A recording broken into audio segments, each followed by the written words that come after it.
Okay பாருங்க. So நம்ம கடைசியா படிக்க போறது எலக்ட்ரிசிட்டியில கடைசி தலைப்பு தான் இந்த அழுத்தமானிங்கிற தலைப்பு. சோ இந்த அழுத்தமானி எடுத்தீங்களா இருந்தால் அழுத்தமானி தொடர்பான பரிசோதனைகள், அழுத்தமானிட அடிப்படையான கான்செப்ட் என்னங்கிறத நம்ம விளங்கிக் கொள்றதுக்காக முதலாவதா ஒரு கேள்வியை பார்க்க போறோம். சரியான இந்த கேள்வியில இருந்துதான் அழுத்தமானிட அடிப்படை தத்துவம் என்னங்கிறத நாம் இன்ஷா அல்லாஹ் விளங்க போறோம். ரைட். எனவே முதலாவது அழுத்தமானிங்கிற தலைப்புக்கு கீழே ஒரு கேள்வியை எழுதி கொள்ளுங்க. அழுத்தமானிங்கிறத விளங்குறதுக்கான ஒரு கேள்வி எழுதி கொள்ளுங்க. உருவில் காட்டப்பட்டுள்ள மின் சுற்றில்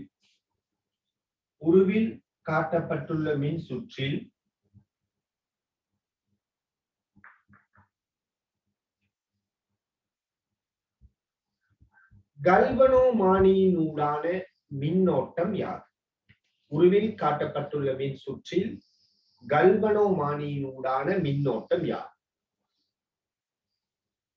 ரைட். கேள்வி, உருவில் காட்டப்பட்டுள்ள மின் சுற்றில் கல்வனோமானியினூடான மின்னோட்டம் யாது? சோ இதை கண்டுபிடிங்க. இதுல இருந்து நாம மீட்டர் அழுத்தமானிக்குரிய தத்துவத்தை பேசலாம்.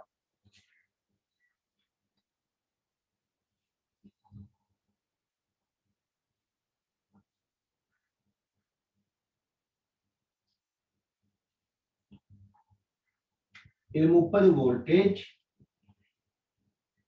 இது 12 வோல்டேஜ், 4 ஓம் 6 ஓம். ரைட்.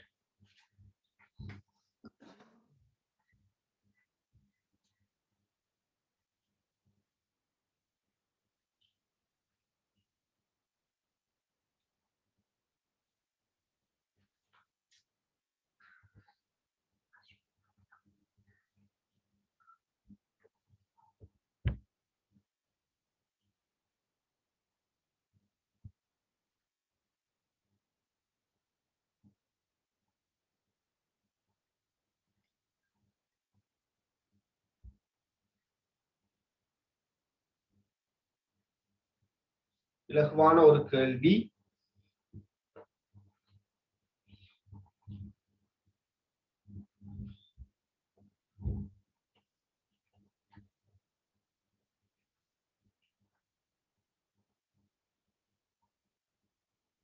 நீங்க கேச்எஃப் வோல்டேஜ் லோவை பயன்படுத்தி இந்த கேள்விக்குரிய விடையை ட்ரை பண்ணலாம். அல்லது அழுத்தங்கள், அழுத்த வித்தியாசங்களை நாம நேரடியா தொடர்புபடுத்துற மெத்தட்டும் பார்த்திருக்கிறோம். அந்த மெத்தட்டை பயன்படுத்தியும் இந்த கல்வனோமானியினூடான மின்னோட்டத்தை கண்டுபிடிக்கலாம். அதே போல இந்த மாதிரியான கேள்வி ஆல்ரெடி நாம செய்தும் இருக்கிறோம்.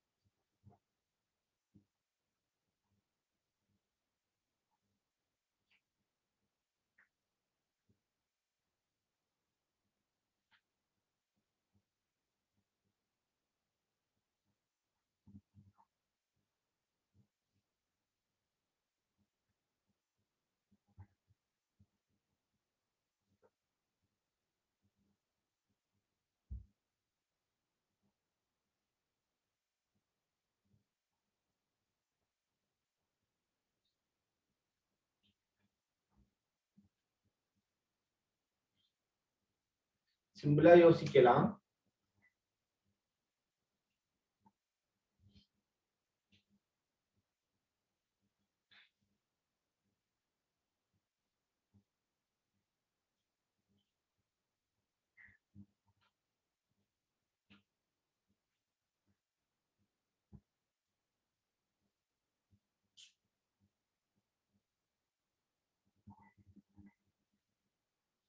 சரியா? ஓகே, கவனிங்க. உண்மையிலே ஒரு மின் சுற்று எடுத்தீங்க என்றால் அந்த மின் சுற்றுல நாம எடுப்பிலேயே கேச்எஃப் வோல்டேஜ் லோவை பயன்படுத்தி ஒரு பெரிய ஒரு வேலையை செய்யறதுக்கு முற்படக்கூடாது. ஒரு மின் சுற்று அவதானிச்சா இந்த மின் சுற்றுல ஏதாச்சும் இலகுவாக கண்டுபிடிக்கக்கூடிய விடயங்கள் இருக்கிறான்னு பார்க்கணும். இந்த மின் சுற்றுல இலகுவா கண்டுபிடிக்கக்கூடிய ஏதாச்சும் ஒன்று இருக்கிறான்னு பார்க்கணும். அந்த வகையில நம்ம இந்த மின் சுற்று அவதானிப்பமா இருந்தால் இதுல இந்த 4 ஓம் 12 வோல்டேஜ் பேட்டரியோட இப்படி கனெக்ட் ஆகி இருக்குது. டிரெக்டா கனெக்ட் ஆகுது இல்லையா? பாருங்க, 12 வோல்டேஜ் பிளஸ் முடிவுல இங்க இருக்குது, 12 வோல்டேஜ் மைனஸ் முடிவுல இங்க இருக்குது. ஆகவே இந்த மின்கலத்துக்கு குறுக்கே என்ன வோல்டேஜ் இருக்குமோ அதே வோல்டேஜ் தான் இந்த 4 ஓம் தடைக்கு குறுக்கேயும் இருக்கணும் இல்லையா? டைரக்டா கனெக்ட் ஆகும். இங்க இருக்கிற அழுத்தம் இங்க வரும், இங்க இருக்கிற அழுத்தம் இங்க வரும். எனவே 4 ஓம் தடைக்கு குறுக்கே அழுத்த வித்தியாசம் எவ்வளவு? இது 12 வோல்டேஜ். 4 ஓம் குறுக்கே அழுத்த வித்தியாசம் 12 வோல்டேஜ். அப்ப 4 ஓம் தடைக்கு குறுக்கே அழுத்த வித்தியாசம் என்ன? 12 வோல்டேஜ். இப்ப யோசிங்க, 4 ஓம் தடைக்கு குறுக்கே 12 வோல்டேஜ் என்றால் 4 ஓம் தடையினூடாக பாய்ந்த மின்னோட்டம் என்ன? காணலாமா இல்லையா? ரொம்ப சிம்பிள். V7IR. வோல்டேஜ் 12, தடை 4 என்றால் மின்னோட்டம் எவ்வளவு வரணும்? 3 ஆம்பியர் வரணும். சோ இந்த 4 ஓம் தடையினூடான மின்னோட்டம் 3 ஆம்பியர். 3 தர 4 12 வரும். இப்ப கவனிங்க, இந்த 4 ஓமுக்கு குறுக்கே 12 வோல்டேஜ் என்றால் இந்த 6 ஓமுக்கு குறுக்கே எவ்வளவு வோல்டேஜ் வரும்? ரொம்ப சிம்பிள். எப்படி பாருங்க, இந்த மின் சுற்று எடுத்தீங்க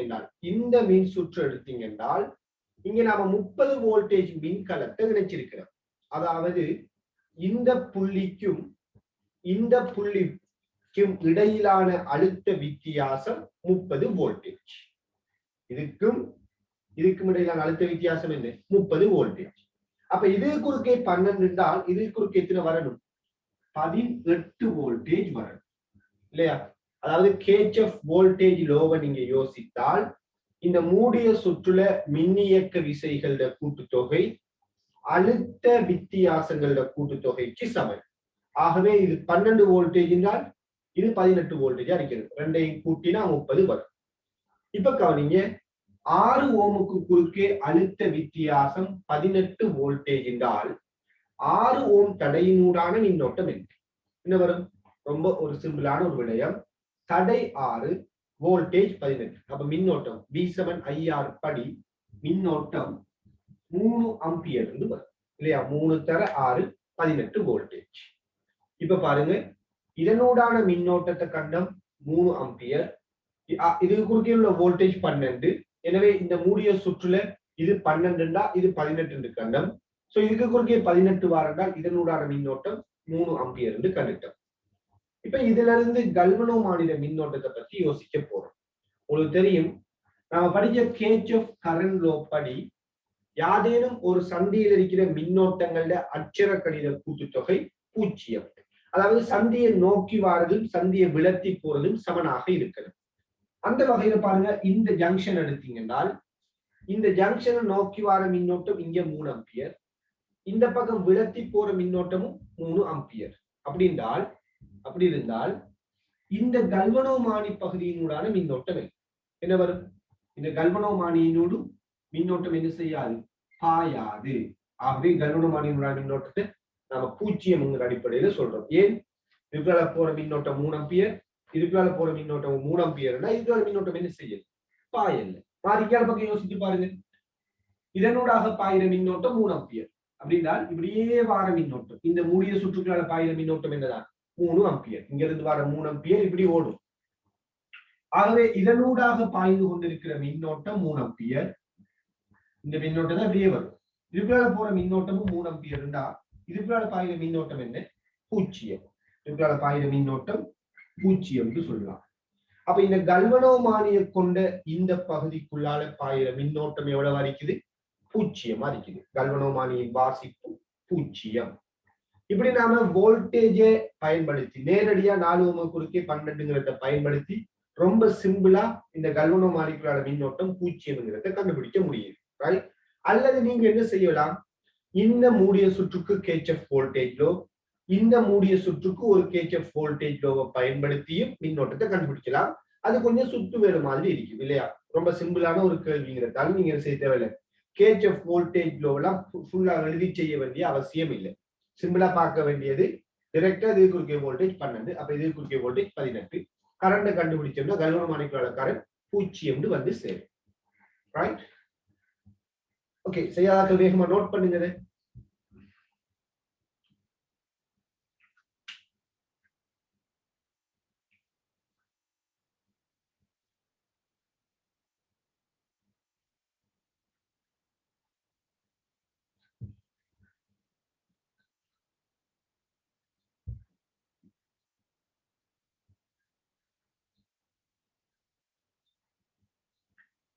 ஓகே, இப்ப கவனிங்க, நாம இந்த கேள்வியில இருந்துதான்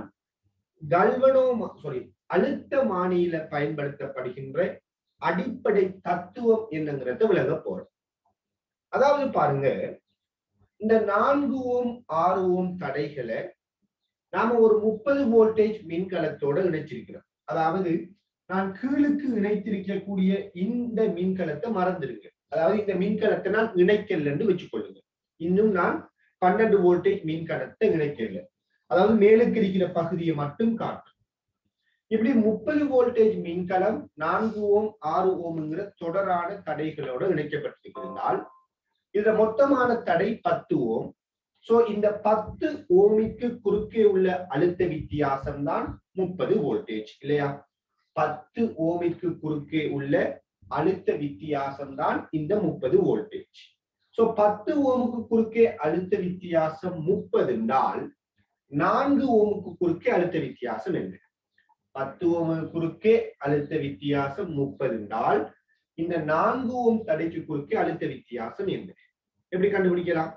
உங்களுக்கு தெரியும், தடைகள் தொடராக இருக்கிறால் இந்த இடத்துல நம்ம அழுத்த பிரி தத்துவத்தை பயன்படுத்துவோம். அதாவது 10 குறுக்கே 30 என்றால் 4க்கு குறுக்கே என்ன வரணும்? 12 வோல்டேஜ் வரணும். சோ இந்த 4 ஓம் குறுக்கே அழுத்த வித்தியாசம் 12 வரும். ரைட்? நான் இந்த மின் சுற்று செய்யல. அதாவது 12 வோல்டேஜ் மின்கலம் அகற்றப்பட்ட சந்தர்ப்பத்தை யோசிக்கிறேன். அப்ப 30 வோல்டேஜ், இங்க 4 ஓம் 6 ஓம் தொடராக இருக்குது. எனவே 10 ஓமுக்கு குறுக்கே 30 என்றால் 4 ஓமுக்கு குறுக்கே எவ்வளவு வரணும்? 12 வோல்டேஜ் வரணும். இப்ப பாருங்க, அழுத்த பிரிப்படி இது குறுக்கே 12 வோல்டேஜ் கண்டுட்டோம். இப்ப இந்த 4 ஓம் தடையில் இருக்கிற இந்த அழுத்த வித்தியாசத்தை பார்ப்போம். இதுக்குள்ள மின்னோட்டம் எப்படி பாயுது? மின்னோட்டம் இந்த திசையில பாயுது இல்லையா? அழுத்தம் கூடிய இடத்திலிருந்து அழுத்தம் குறைந்த இடத்தை நோக்கி மின்னோட்டம் பாயும். மின்னோட்டம் இப்படித்தான் பாயும். எனவே மின்னோட்டம் இங்கிருந்து இந்த திசையில பாயும், இந்த திசையில பாயும். ரைட்? மின்னோட்டம் இந்த தடையினூடாக இவ்வாறான ஒரு திசையில பாயும். இதுல இங்க அழுத்தம் கூடரிக்கும், இங்க அழுத்தம் குறையரிக்கும் தெரியும். இது ரெண்டுக்கும் இடையில இருக்கிற அழுத்த வித்தியாசம் தான் 12 வோல்டேஜ் தெரியும். எனவே நாம் என்ன சொல்லலாம் என்றால், இந்த 4 ஓம் தடைக்கு குறுக்கே உள்ள அழுத்த வித்தியாசத்தை, அதாவது இந்த 4 ஓம் தடைய நாம ஒரு மின்கலம் மாதிரி கற்பனை செய்யலாம். நாம இந்த 4 ஓம் தடை எப்படி கற்பனை செய்யலாம்?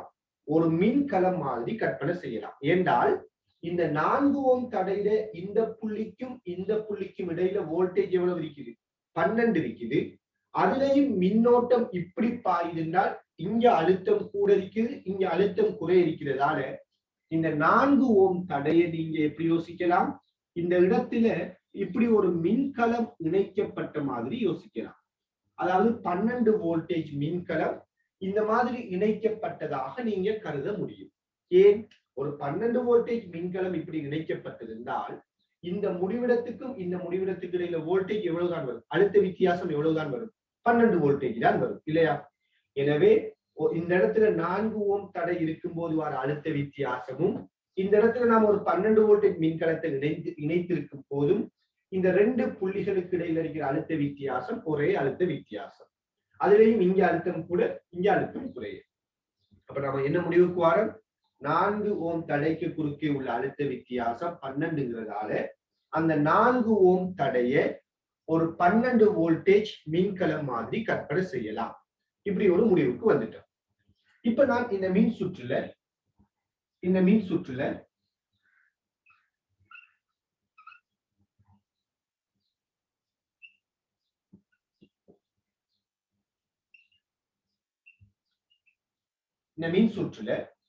இந்த 4 ஓம் தடைய 12 வோல்டேஜா கற்பனை செஞ்சதுக்கு பிறகு 12 வோல்டேஜாக கற்பனை செய்ததுக்கு பிறகு இந்த 2 முடிவிடங்களுக்கு இடையில ஏற்கனவே தரப்பட்ட கேள்வி மாதிரி, அதாவது இந்த 12 வோல்டேஜ் மின்கலத்தை இணைக்க போறேன். இப்ப நான் இங்கதான் 12 வோல்டேஜ் மின்கலத்தை இணைக்கிறேன். இப்ப யோசித்து பாருங்க, ஆல்ரெடி இந்த 4 ஓம் தடைக்கு குறுக்கே உள்ள வோல்டேஜ் 12. அதாவது அந்த 12 வோல்டேஜை ஒரு மின்கலம் 12 வோல்டேஜை கொண்ட மின்கலம் மாதிரி கற்பனை செய்யலாம். இப்ப நாம இதுக்கு குறுக்கே 12 வோல்டேஜ் இணைக்கிறோம். இந்த அரிசி 4 ஓம் 12 வோல்டேஜ். இப்ப இந்த 12 வோல்டேஜுக்கு குறுக்கே நாம ஒரு 12 வோல்டேஜ் மின்கலத்தை இணைச்சிருக்கிறோம் இல்லையா? எனவே இந்த மூடிய சுற்று நீங்க கற்பனை செய்து பாருங்க. இந்த மூடிய சுற்று நீங்க எடுத்தீங்களா இருந்தால் இந்த மூடிய சுற்றுக்குரிய தேறிய மின்னியக்க விசை என்ன வரும்? அதாவது மின்னியக்க விசைகளோட அட்சர கணித கூட்டுத்தொகை என்ன வரும்? இந்த 12 என்ன செய்ய போகுது? எதிர்க்க போகுது இல்லையா? ஒத்த முனைகள் இருந்தால் ஒரு மின்னியக்க விசைய அடுத்த மின்னியக்க விசை எதிர்க்கும். எனவே இந்த 12 எதிர்க்கிறதால இந்த மூடிய சுற்றுல தேறிய மின்னியக்க விசை 0 வரும். ஆகவே இந்த மூடிய சுற்றுல தேறிய மின்னியக்க விசை 0 என்கிறதால இந்த மின்கலத்துல அல்லது இந்த சுற்றுக்குள்ளால பாயிற இந்த மின்னோட்டம் 0 விளங்குதா? ஏன்? இந்த 12 வோல்டேஜ் இந்த 12 வோல்டேஜை எதிர்க்கிறதால விளையுலா இந்த மின்கலத்திலிருந்து மின்னோட்டம் என்ன செய்யாது?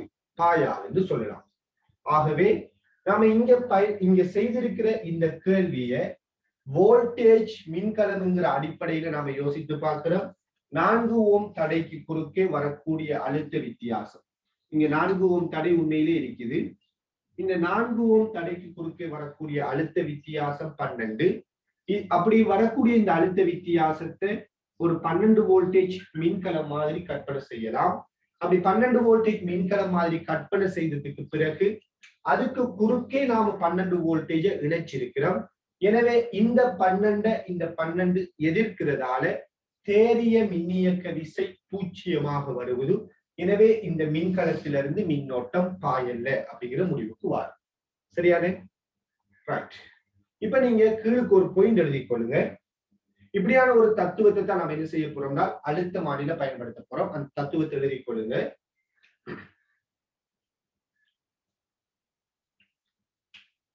பிரதான சுற்றொன்றில் முக்கியமான ஒரு பாயிண்ட், ரைட்? அழுத்தமானில பயன்படுத்தப்படுற தியரி தான். பிரதான சுற்றொன்றில்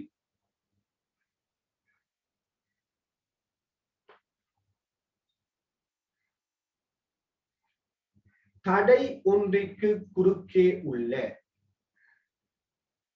பிரதான சுற்றொன்றில் மெயின் சரியா? பிரதான சுற்றொன்றில் தடை ஒன்றிற்கு குறுக்கே உள்ள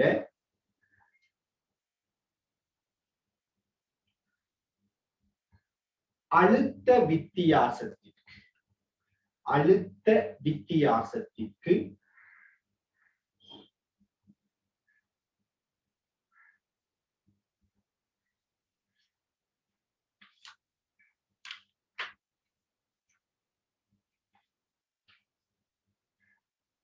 சமனான எதிரானதாக அழுத்த வித்தியாசத்திற்கு சமனான எதிரானதாக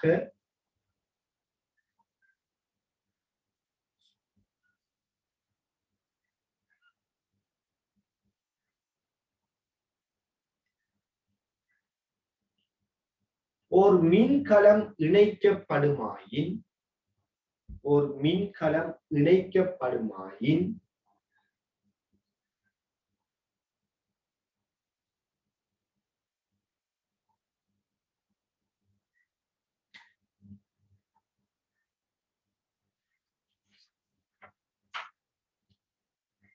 அம்மின்கலத்திலிருந்து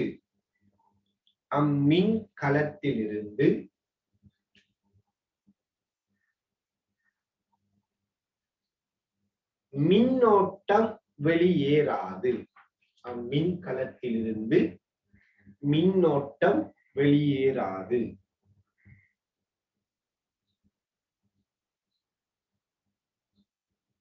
சரியா? இதுல பிரதான சுற்று அப்படி நம்ம யாரை சொல்றோம் பாத்தீங்களா இருந்தால் இந்த சுற்று தான் சொல்றோமா? இதுதான் பிரதான சுற்று. இந்த பிரதான சுற்றுல 4 ஓம் தடைக்கு குறுக்கே 12 வோல்டேஜ் இருக்குது. சோ இந்த 12 வோல்டேஜுக்கு சமனான ஒரு வோல்டேஜ் கொண்ட மின்கலத்தை 4 ஓமுக்கு குறுக்கே நாம இணைப்புமா இருந்தால் இந்த 12 எதிர்க்கிறதால இந்த சுற்றினூடு மின்னோட்டம் பாயாது அப்படிங்கிற முடிவுக்கு வரும். சரியான? சோ கீழுக்கு இந்த ரெண்டு படத்தையும் காட்டிக் கொள்ளுங்க. அதாவது 4 ஓம் மின்கலத்தை 4 ஓம் தடையை நீங்க 12 வோல்டேஜ் மின்கலம் மாதிரி கற்பனை செய்யலாம். அப்படி கற்பனை செய்யக்கூட அந்த 12 வோல்டேஜ இந்த 12 வோல்டேஜ் எதிர்க்கிறதால மின்னோட்டம் பாயல். சரியான? ஓகே, இந்த ரெண்டு படத்தையும் காட்டுங்க. ஃபர்ஸ்ட் இதை காட்டுங்க, இதுல இருந்து இதை காட்டுங்க. இந்த மின்கலத்தை இணைக்கிறதுக்கு முதல், மின்கலத்தை இணைச்சதுக்கு பிறகு பாத்தீங்கன்னா மின்கலத்துல இருந்து மின்னோட்டம் பாயாது. ஒரு முக்கியமான ஒரு தியரி. நினைக்கிறேன் இந்த தியரிய மறைமுகமா அப்ளை பண்ணக்கூடியதா 2014ஆம் ஆண்டு ஒரு எம்சிக்கு போட்டிருந்தாங்க. 2014ஆம் ஆண்டு ஒரு எம்சிக்கு கேள்வி என்று போட்டிருந்தாங்க. அழுத்தமானி தியரி, இந்த தியரியை மறைமுகமா அப்ளை பண்ணக்கூடியதான ஒரு கேள்வி.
வேகமா நோட் பண்ணுங்க.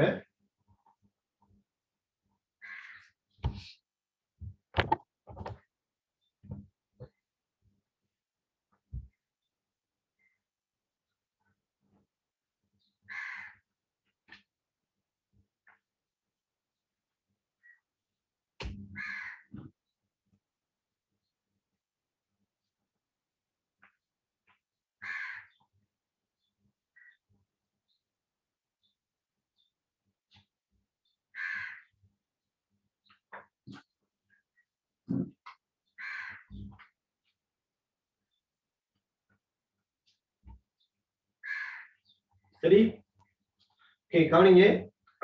இதுல இப்படி ஒரு கேள்வி ஒன்று கேட்கிறாங்க. அதாவது இந்த மின்கலத்தை நாம ஏன் இப்படி வைக்கிறோம்னு கேட்கிறாங்க. அதாவது நிலவரைக்குள்ள மின்னோட்டம் இப்படி பாயுது. இந்த 4 ஓம் தடைக்குள்ளால மின்னோட்டம் இப்படிதான் பாயுது. சோ மின்னோட்டம் இப்படி பாயுதுன்றால் நிச்சயமா இந்த இடத்துல இருக்கிற அழுத்தம் பெருசா இருக்கணும், இந்த இடத்துல இருக்கிற அழுத்தம் சிறிசா இருக்கணும். ரைட்? அப்ப இது குறுக்கே அழுத்த வித்தியாசம் 12. இது ஒரு விடயம். அதே நேரத்துல இங்க அழுத்தம் பெருசு, இங்க அழுத்தம் சிறிசு. ஆகவே நீங்க மின்கலம் ஒன்றை இப்படி இணைக்கிற மாதிரி கற்பனை செய்தால்தான் இந்த இடத்துல அழுத்தம் பெருசா வரும், இந்த இடத்துல அழுத்தம் சிறிசா வரும். இல்லையா? பிளஸ்ல அழுத்தம் கூட, மைனஸ்ல அழுத்தம் குறையும். எனவே இங்க அழுத்தம் கூட, இங்க அழுத்தம் குறைவாருன்னா இந்த மின்கலம் இப்படி இணைக்கப்பட்ட மாதிரி தான் நாம கருதணும். ரைட்? அப்ப 4 ஓம் தடையை இப்படி ஒரு மின்கலம் இருக்கிற மாதிரி கருதலாம். ரைட்? இதுல கவனிக்க வேண்டிய இன்னும் ஒரு விடயம் என்னென்னால், நாம இந்த 4 ஓம் தடைக்கு குறுக்காக மின்கலத்தை இப்படி இணைச்சிருந்தால்தான் இந்த மின்கலத்திலிருந்து மின்னோட்டம் வெளியேறாது. ஏனால் இந்த 12 இந்த 12 எதிர்க்கும். ஆனா நீங்க மாறி இணைச்சிருந்தா, உதாரணமா இப்படி இணைச்சிருந்தா, 12 வோல்டேஜ் எப்படி இணைச்சிருந்தா, நீங்க 12 வோல்டேஜ் இந்த மாதிரி இணைச்சிருந்தா, மாறி இணைச்சிருந்தீங்கன்னா, இந்த மின்கலத்தை மாறி இணைச்சிருந்தீங்கன்னா, இப்ப இந்த மின்கலத்துக்கான மின்னோட்டம் எப்படி வராது? பூஜ்ஜியமா வராது. ஏன் பூஜ்ஜியமா வராது? கிர்ச்சாஃப் லா படி இந்த மின்னியக்க விசையோட இந்த மின்னியக்க விசை என்ன செய்யும்? கூட்டுப்படும். ஆகவே இந்த மின்னியக்க விசையோட இந்த மின்னியக்க விசை கூட்டுப்படுறதால இங்க தேறிய மின்னியக்க விசை பூஜ்ஜியம் இல்லைங்கிறதால இந்த மின்கலத்தினோடு மின்னோட்டம் பாயும். விளங்குதா? கட்டாயம் இதுல வோல்டேஜ் எதிர்க்கிற மாதிரி இணைக்கப்பட்டால்தான் அந்த மின்கலத்திலிருந்து மின்னோட்டம் பாயாமல் இருக்கும். மாறி இணைச்சிகளா இருந்தா மின்னோட்டம் நிச்சயமா பாயக்கூடியதா இருக்கும். சரியானே? ஓகே, இப்ப நாம அழுத்தமானிக்குரிய மின் சுற்றுக்கு வருவோம். அழுத்தமானிக்குரிய மின் சுற்றுக்குள்ள வரலாம்.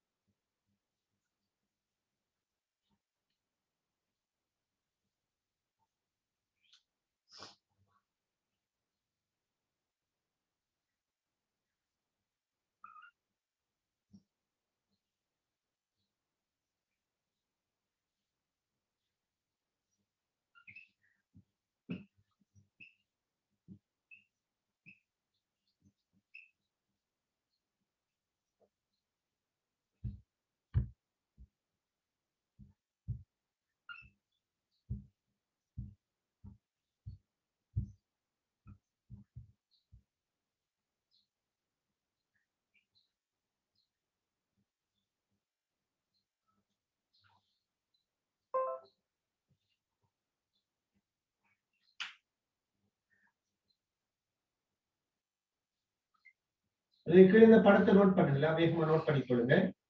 படத்துக்கு இருங்க.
சரியா? கவனிங்க. இதான் அழுத்தமானிட மின் சுற்று வரைபடம். சரியான சுற்று வரைபடம் இதுதான்.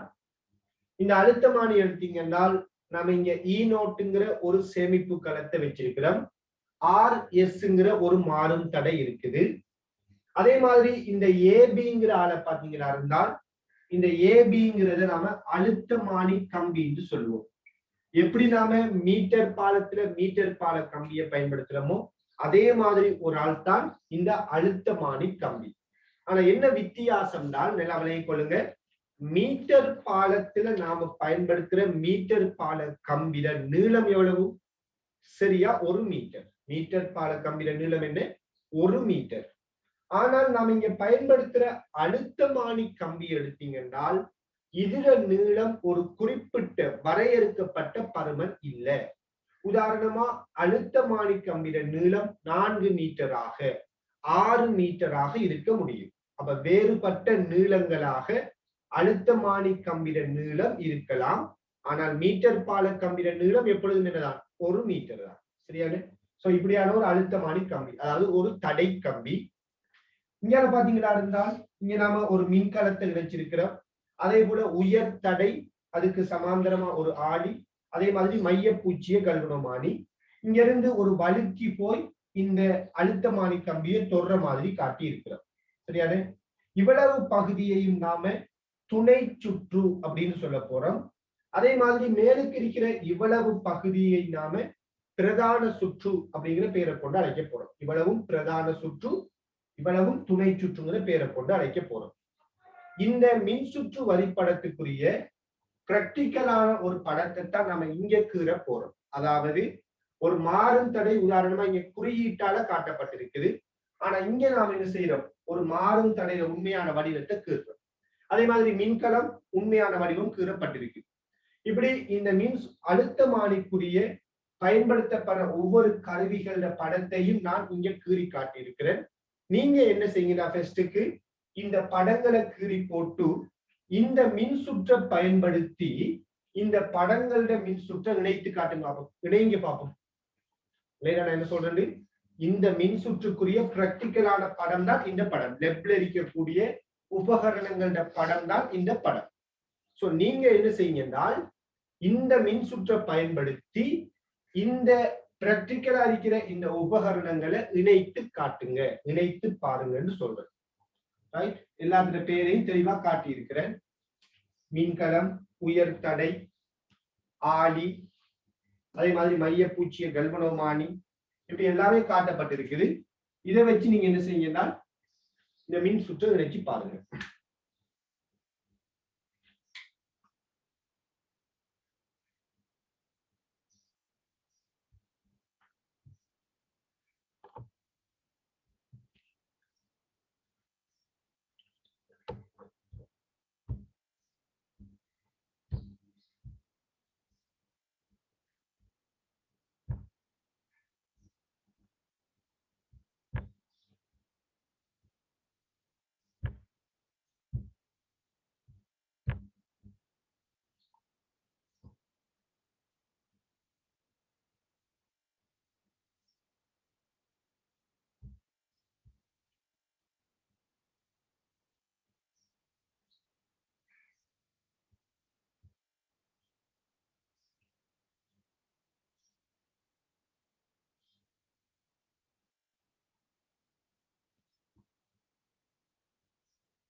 சரியா?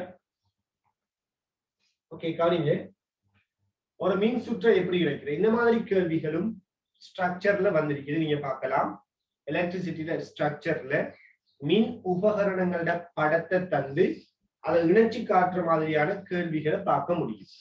சோ அந்த வகையில இதுல நாம பார்த்தோமா இருந்தால் இந்த ஈநோட்டுங்கிற மின்கலமும் இந்த மாறும் தடையும் இணைக்கப்பட்டிருக்குது இல்லையா?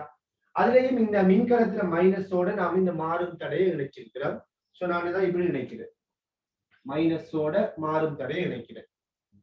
சரி, அதே மாதிரி மாறும் தடையில மறுமுடிவிடம் பியோட இணைக்கப்பட்டிருக்கு. மாறும் தடையில மறுமுடிவிடம் பியுடன் இணைக்கப்பட்டிருக்குது. எனவே மாறும் தடையில இந்த மறுமுடிவிடத்தை இப்படி நான் பியோட இணைக்கிறேன். சரிதானே? உங்களுக்கு தெரியும், மாறும் தடையாக நாம ஒரு இறையோ தற்ற பயன்படுத்தக்குள்ள ஒரு முனை கீழுக்கு இணைக்கப்படணும், அடுத்த முனை மேலுக்கு இணைக்கப்படணும். அப்பதான் மாறும் தடையா பயன்படுத்தலாம் இல்லையா? இதெல்லாம் ஆல்ரெடி நாம படிச்சிட்டோம். அடுத்தது, இந்த மின்கலத்திட பிளஸ் முடிவிடம் ஏயோட கனெக்ட் ஆகுது. ஆகவே இந்த பிளஸ் முடிவிடத்தை கொண்டு போய் நான் இப்படி ஏயோட கனெக்ட் பண்றேன். விளங்குதா எப்படி கனெக்ட் பண்றோம்? இந்த பிளஸ் கொண்டு போய் ஏயோட கனெக்ட் பண்றோம். இப்ப நம்ம பிரதான சுற்றுல வேலையை முடிச்சிட்டோம். இப்ப துணை சுற்றுக்குள்ள வருவோம். இந்த துணை சுற்றுல இந்த மின்கலத்தில மைனஸ் உயர் தடையோட இணைக்கப்பட்டிருக்குது. அவ இந்த மின்கலத்தில பிளஸ், இது மைனஸ். இந்த மைனஸ் இப்படி உயர் தடையோட இணைக்கப்பட்டிருக்குது. அதே மாதிரி இந்த உயர் தடைக்கு சமாந்தரமாகத்தான் இந்த ஆடியும் இணைக்கப்பட்டிருக்கு. உயர் தடைக்கு சமாந்தரமாகத்தான் இந்த ஆடி இருக்குது. இவங்க ரெண்டு பேரும் முடிவிடம் தான் கல்வனோமானியோட கனெக்ட் ஆகுது. சோ இவங்களோட முடிவிடம் கல்வனோமானியோட இப்படி கனெக்ட் ஆகும். கல்வனோமானியோட மறுமுடிவிடம் வழுக்கியோட கனெக்ட் ஆகுது. சோ இந்த மறுமுடிவிடம் இப்படியே வந்து வழுக்கியோட ஏதோ ஒரு இடத்துல கனெக்ட் ஆகும். உதாரணத்துக்கு இதான் வலிக்குன்னு எடுப்போம். இப்படி கனெக்ட் ஆகுது. ரைட், இதான் சிங்கிற புள்ளி. வலிக்கு கனெக்ட் ஆகிற இடம் தான் சிங்கிற புள்ளி. அடுத்தது மின்கலத்துல பிளஸ் முடிவிடம் எங்க கனெக்ட் ஆகுது? ஏயோட. அப்ப இந்த பிளஸ் முடிவிடத்தை கொண்டு போய் நாம ஏயோட கனெக்ட் பண்ணி காட்டணும். இதான் இதுல மின் இதுல நாம பயன்படுத்தக்கூடிய பிராக்டிக்கலான மின் சுற்று படம். பெரிய ஒரு விஷயம் ஒன்றும் இல்லை.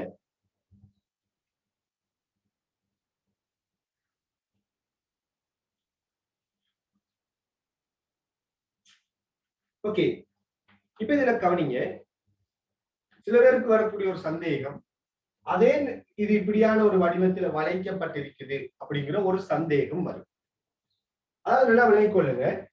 நான் சொன்ன அழுத்தமானியில நாம பயன்படுத்துற கம்பி 1 மீட்டராக இருக்காது. 1 மீட்டரை விட எப்படி இருக்க முடியும்? பெரியதாக இருக்க முடியும். உதாரணமா 4 மீட்டராக 6 மீட்டராக இருக்கலாம். யோசித்து பாருங்க, இந்த கம்பி ஒரு 4 மீட்டர் கம்பின்னு எடுத்தால் இதை நீங்க ஒரே நீளப்பாட்டுல பயன்படுத்தினா எப்படி வரும்? உதாரணமா சாதாரணமா எம்மோட உயரத்தை எடுத்தீங்களா இருந்தா சாதாரணமா ஒரு 1.6 மீட்டர், 1.7, 1.8 வரப்போகுது.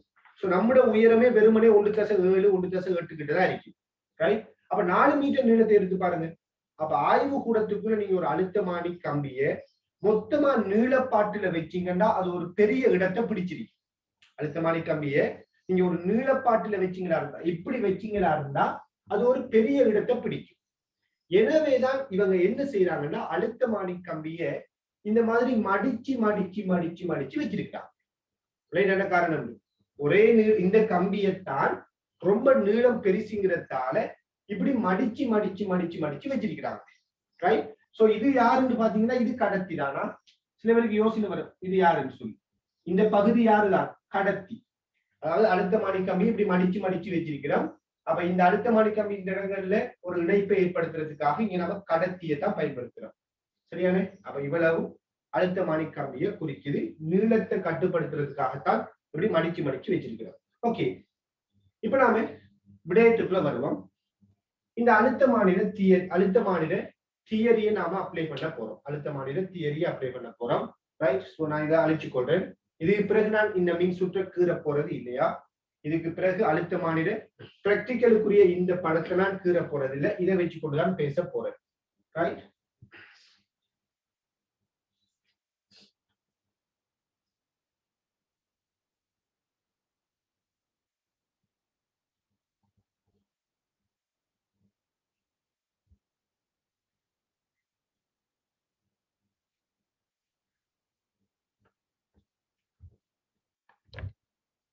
ஓகே, கவனிங்க. இப்ப நான் இந்த அழுத்தமானிட தியரியை பார்ப்போம். தியரியை சொல்ல போறேன். முதலாவது உங்களுக்கு தெரியும், நம்ம பயன்படுத்துற ஏபிங்கிற இந்த கம்பி, இது ஒரு தடை கம்பி இல்லையா? இது ஒரு தடை கம்பி. அதாவது பாருங்க, நாம இந்த கம்பியை நாம இப்படி ஒரு தடையாக யோசிக்கலாம். இந்த கம்பியை இப்படி ஒரு தடை போல யோசிக்கலாம். சரி, இப்படி ஒரு தடை போல யோசிக்கலாம். இப்படி நாம ஒரு தடை போல யோசித்த உடனே உதாரணமா நாம செய்த முதலாவது கேள்வியை பார்ப்போம். அழுத்தமானி தொடர்பா நாம செய்த கேள்வியை வச்சு இதை யோசிப்போம். உதாரணத்துக்கு இந்த மின்கலத்துல வோல்டேஜ் நாம 30 எடுக்கிறோம். இந்த மின்கலத்துல வோல்டேஜ் நாம 30 எடுக்கிறோம். இந்த மின்கலத்தோட டைரக்டா கனெக்ட் ஆகிருக்கிற ஆள் தான் இந்த அழுத்தமானி கம்பி. சரியான? எனவே இந்த அழுத்தமானி கம்பிக்கு குறுக்கே, அதாவது இந்த தடை கம்பிக்கு குறுக்கே ஒரு குறிப்பிட்ட அழுத்த வித்தியாசம் வரும். அதுல இந்த தடையில ஒரு குறிப்பிட்ட நீளத்துக்கு குறுக்கே, ரைட், இவ்வளவு உதாரணமா இதை மறந்துடுங்க. இதை மறந்து போட்டு யோசிப்போம். உதாரணமா இந்த 30 வோல்டேஜ் மின்கலம் இந்த கம்பிக்கு குறுக்கே இணைக்கப்பட்டிருக்கிறதால் இப்ப இந்த கம்பியை குறுக்கே எவ்வளவு வோல்டேஜ் வரப்போகுது? டைரக்டா இதோட கனெக்ட் ஆகிருக்கிறதால இந்த கம்பியை குறுக்கே அழுத்த வித்தியாசம் 30ஆக இருக்கு. இதுல இந்த கம்பில ஒரு குறிப்பிட்ட நீளத்துக்கு குறுக்கே அழுத்த வித்தியாசம் உதாரணமா 12 வோல்டேஜா இருந்திருக்கிறார் இல்லையா? ஏன்? இங்க இருந்து மின்னோட்டம் இப்படி பாயும். சோ மின்னோட்டம் இப்படி பாயக்குள்ள, இந்த அழுத்தமானியினோடு மின்னோட்டம் இப்படி பாயக்குள்ள ஒரு குறிப்பிட்ட நீளத்துக்கு குறுக்கே எவ்வளவு வோல்டேஜ் வரலாம்? 12 வரலாம். உதாரணமா நான் பார்த்த மாதிரி இவ்வளவு தடையும் 4 ஓமா இருக்கலாம், இந்த பக்கம் இருக்கிற தடை 6 ஓமா இருக்கலாம். சோ 4 ஓமுக்கு குறுக்கே 12 வரும், 6 ஓமுக்கு குறுக்கே 18 வரும், ரெண்டையும் கூட்டினா 30 வரும். சரியான? எனவே இது குறுக்கே 4 ஓம் வரலாம். இப்ப இந்த இவ்வளவு நீளத்துக்கு குறுக்கே தடை 4 ஓம், இது குறுக்கே அடுத்த வித்தியாசம் என்ன? 12 வோல்டேஜ். இப்ப நாம இந்த துணை சுற்றுல இணைக்க போற மின்கலம் உதாரணமா 12 வோல்டேஜ் வச்சுக்கொள்ளுங்க. இப்ப இந்த மின்கலத்துல ஒரு முடிவிடத்துலதான் யார் இருக்கிறார்? இந்த அழுத்தமானிக்குரிய வழுக்கி காணப்படும். சோ நான் இந்த வழுக்கிய கொண்டு வந்து சரியா இந்த இடத்துல தொடுவனா இருந்தா, இந்த வழுக்கிய கொண்டு வந்து நான் சரியா இந்த இடத்துல தொடுவனா இருந்தால், ரைட், இந்த கம்பிக்கு குறுக்கே ஆல்ரெடி 12 வோல்டேஜ் இருக்குது. இப்ப நான் இந்த வழுக்கிய கொண்டு வந்து சரியா இந்த இடத்துல தொடுவனா இருந்தால், இந்த 12 வோல்டேஜ் இந்த 12 வோல்டேஜ் என்ன செய்யும்? எதிர்க்கும் இல்லையா? மின்னோட்டம் இப்படி பாயுதுன்றால் இது குறுக்கே 12 இருக்கிறால் இதை நான் சொல்லி இருக்கிறேன். எப்படி கற்பனை செய்யலாம்? ஒரு 12 வோல்டேஜ் மின்கலம் இருக்கிற மாதிரி கற்பனை செய்யலாம். அப்ப இந்த 12 எதிர்க்கிறதால இந்த சுற்றுக்குள்ளால மின்னோட்டம் பாயாது. அப்ப நல்லா விளங்கிக் கொள்ளுங்க. நாம இந்த துணை சுற்றோட இருக்கக்கூடிய இந்த வழுக்கிய சரியா இந்த இடத்துல பிடிக்கும் போது இதுல வோல்டேஜுக்கு சமனான வோல்டேஜ் இங்க இருக்கிறதால இந்த வோல்டேஜை எதிர்க்கிறதால கல்வனோமானியினூடு மின்னோட்டம் பாயாது. இப்படி கல்வனோமானியினூடு மின்னோட்டம் பாயாத இந்த சந்தர்ப்பத்தை நாம அழுத்தமானி சமநிலையில இருக்கிற சந்தர்ப்பம்னு சொல்லுவோம். அப்ப அழுத்தமானி சமநிலையில இருக்குதுன்னா மீனிங் என்ன? இந்த கல்வனோமானியினூடான மின்னோட்டம் 0, அதாவது கல்வனோமானியின் திரும்பல் 0 சொல்லுவோம். எனவே கல்வனோமானிய திரும்பல் ஏன் 0? இந்த துணை சுற்றுற வோல்டேஜ் இந்த வோல்டேஜ் எதிர்க்கிறது, அதாவது இந்த வோல்டேஜும் சமனான பருமனா இருக்கிறது. சரியான? அப்ப எழுதிக் கொள்ளுங்க. முதலாவது பாயிண்ட், அழுத்தமானித படத்துக்கு கீழே முதலாவது பாயிண்ட் எழுதிக் கொள்ளுங்க.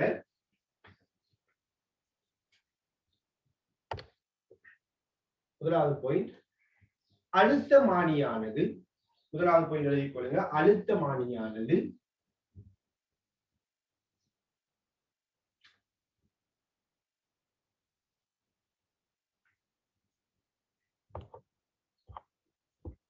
மின்கலங்களின் மின்னியக்க விசையை ஒப்பிட, அழுத்தமானியானது மின்கலங்களின் மின்னியக்க விசையை ஒப்பிட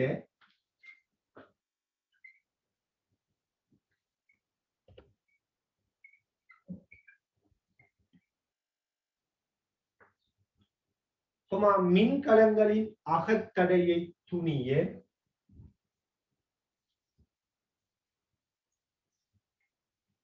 மின்கலங்களின் அகத்தடையை துணிய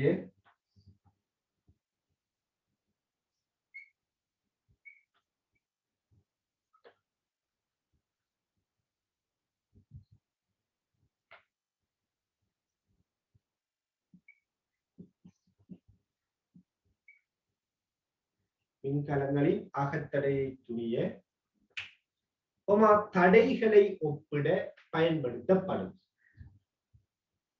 தடைகளை ஒப்பிட பயன்படுத்தப்படும். மின்கலங்களின் மின்னியக்க விசையை ஒப்பிட, தடைகளை ஒப்பிட, அதே போல அகத்தடையை துணிய பயன்படுத்தப்படும். ரைட்? அடுத்த பாயிண்ட் எழுதிக் கொள்ளுங்க.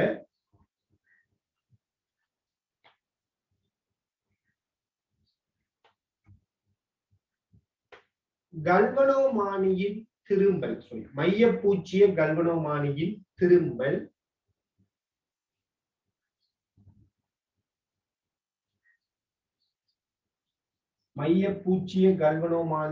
திரும்பல்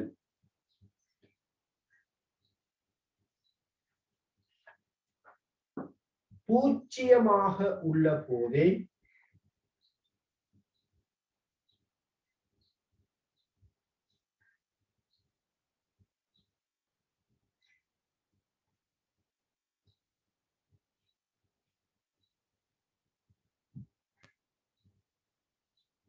பூஜ்ஜியமாக உள்ள போதே பிராக்கெட்ல போடுங்க அழுத்தமானி சமநிலையில் உள்ள போது. கல்வனமானியின் திரும்பல் பூஜ்ஜியமாக உள்ள போதே பிராக்கெட்ல அழுத்தமானி சமநிலையில் உள்ள போது.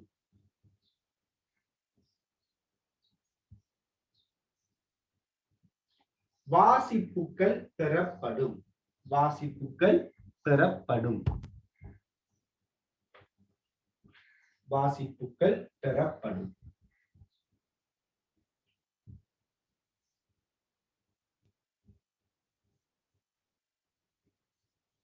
ஓகே, கவனிங்க.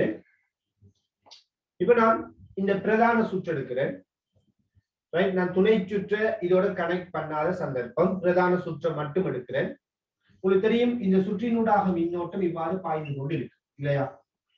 எப்படி பாய்ந்து கொண்டு இருக்கு? இவ்வாறு மின்னோட்டம் பாய்ந்து கொண்டிருக்கிறது. நான் இந்த மின்னோட்டத்தை உதாரணமா ஐ நோட்டுன்னு எடுக்கிறேன். இந்த பிரதான சுற்றினூடாக பாய்ந்து கொண்டிருக்கிற மின்னோட்டத்தை நான் ஐ நோட்டுன்னு எடுத்துக்கொள்றேன். அதே நேரத்துல இந்த கம்பியினது அழுத்தமானி கம்பியின் அலகு நீள தடை, அழுத்தமானி கம்பியின் அலகு நீளத்தடைய நான் ரோண்ட் எடுக்கிறேன். நம்ம ஏற்கனவே பயன்படுத்தின மாதிரி அழுத்தமானி கம்பியில அலகு நீளத்தடைய நான் ரோண்டு எடுக்க போறேன். சரியான? இப்ப உங்களுக்கு தெரியும், இந்த ஏசிங்கிற முடிவிடங்கள், இந்த ஏசி முடிவிடங்களுக்கு இடையில் இருக்கக்கூடிய ஏசிங்கிற இந்த புள்ளிகளுக்கு இடையில் இருக்கக்கூடிய நீளத்தை நாம எல் என்று சொன்னால், ஏசி நீளத்தினது தடை என்ன வரும்? ஏசிங்கிற இவ்வளவு நீளத்தில தடை என்ன வரும்? அலகு நீளத்தில தடை ரோ. சோ இவ்வளவு எல் நீளம் தான், இதுல தடை ரோ இன்டு எல் என்று வரும் இல்லையா? எனவே இவ்வளவு நீளத்தில தடையை நாம சொல்றோம் ரோ இன்டு எல். இப்ப நீங்க சொல்லுங்க, இந்த ஏசிக்கு குறுக்கே அழுத்த வித்தியாசம் என்ன வரும்? ஏசிக்கு குறுக்கே அழுத்த வித்தியாசம் என்ன வரும்? ஏசிக்கு குறுக்கே அழுத்த வித்தியாசம் தெரியும். பிரதான சுற்றினூடான மின்னோட்டம் ஐ நோட்டாக இருக்குது, ரைட்? இதுல நீளம் எல்லாக இருக்கிறதால இதுல தடை ரோ எல்லாக இருக்கு. எனவே இது குறுக்கே அழுத்த வித்தியாசம் என்ன? மின்னோட்டத்தை தடையால பெருக்கிறது. V = IR. ஆகவே மின்னோட்டம் ஐ நோட், இதனுடான மின்னோட்டம் ஐ நோட், தடையிட பருமன் ஏசிட தடையிட பருமன் என்ன? Row L. அப்ப ஐ நோட் இன்டு ரோ எல் என்று வரும். இதுதான் ஏசிக்கு குறுக்கே அழுத்த வித்தியாசம். ஐ நோட் இன்டு ரோ எல் ஆக இருக்கும். இப்ப பாருங்க, இந்த ஏசிக்கு குறுக்கே அழுத்த வித்தியாசத்தை நாம ஐ நோட் இன்டு ரோ எல் என்று சொல்லிட்டோம். ஐ நோட் இன்டு ரோ எல் என்று சொல்லிட்டோம்.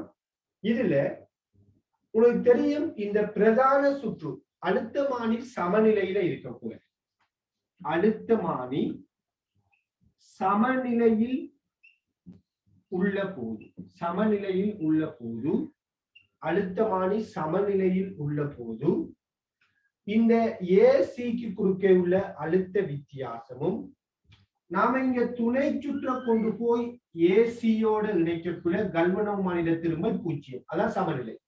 இப்படி ஏசியை கொண்டு போய் துணை சுற்றோட இணைச்சிட்டோம்.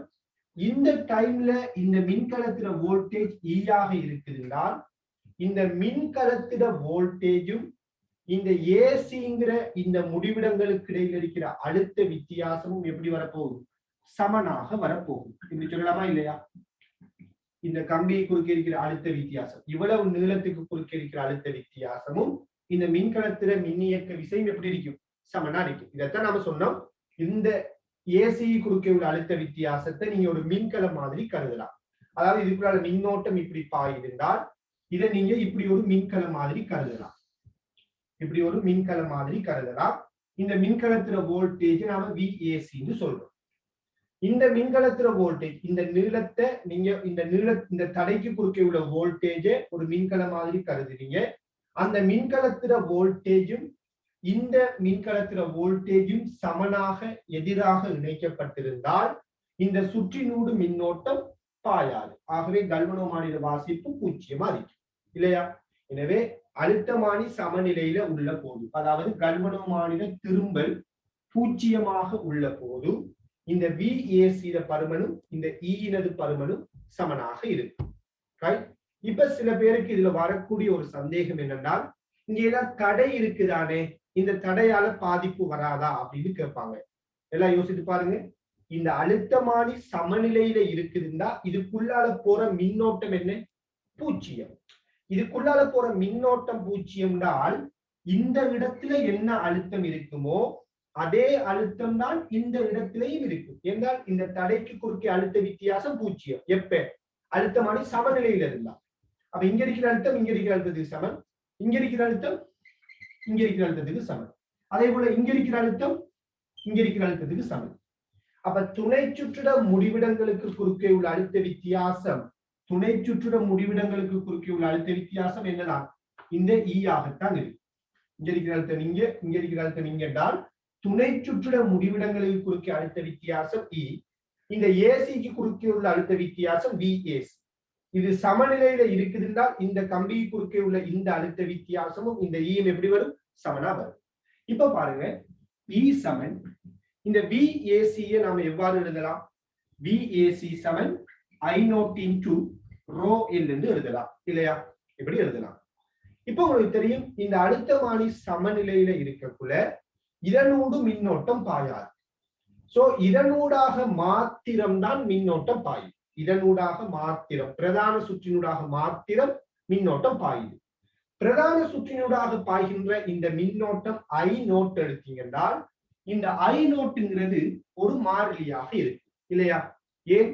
இந்த கம்பிட மொத்தமான தடை மாறல்ல, இந்த மாறும் தடையையும் நாம மாத்தல்ல, மின்கலத்துல வோல்டேஜையும் நாம மாத்தல்ல, இதை மாத்தல்ல என்றால் இந்த சுற்றுக்குள்ளால பாயிர மொத்தமான மின்னோட்டம் I0 என்ன செய்யாது? மாறாது. அப்ப பிரதான சுற்றினூடான மின்னோட்டம் சமநிலையின் போது மாறாம இருக்குது. அப்ப I0 மாறிலி. அதே போல இந்த கம்பிய அலகு நீள தடை எப்படிப்பட்டது? மாறிலி. நீங்க கம்பியை மாத்தினா தான் தடை மாறும். சோ கம்பியை நீங்க மாத்த போறது இல்லைன்னா அலகு நீள தடையும் மாறும்.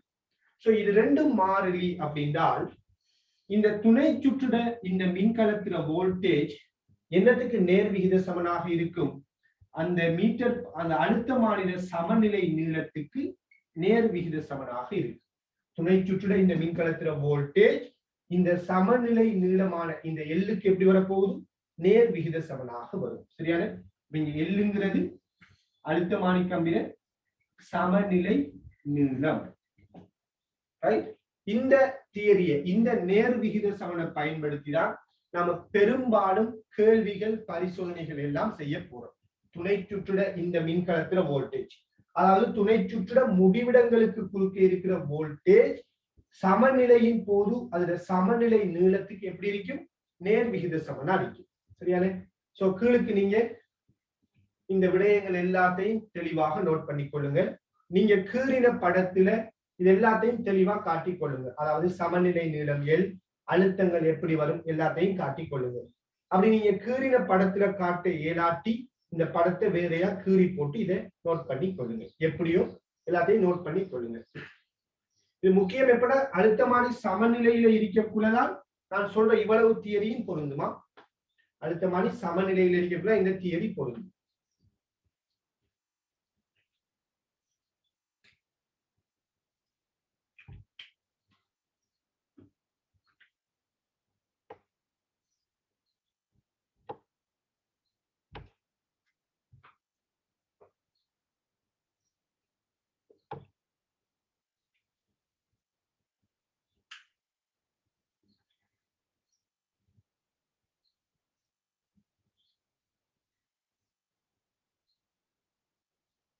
வேகமா நோட் பண்ணுங்க.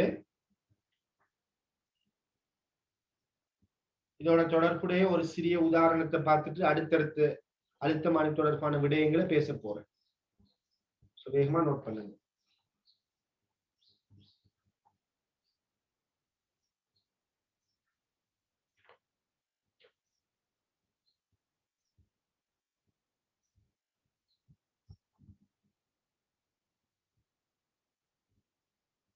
அழுத்தமானி சமநிலையில இருக்கக்குள்ள பிரதான சுற்றுக்குள்ளால மாத்திரம் மின்னோட்டம் பாயிரத்தை தெளிவா காட்டுங்களா, அதெல்லாம் முக்கியம். அதாவது மின்னோட்டம் இப்படி மட்டும்தான் பாயும்.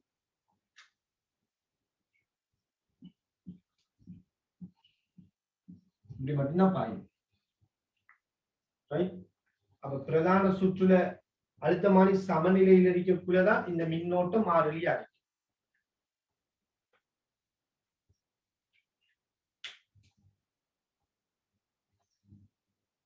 அழுத்தமானி இந்த தியரியை சரியா விளங்கிக் கொள்ளணும். பாடமாக்குற அமைப்புல படிக்கிற வீதம் கூட இந்த தியரியெல்லாம்.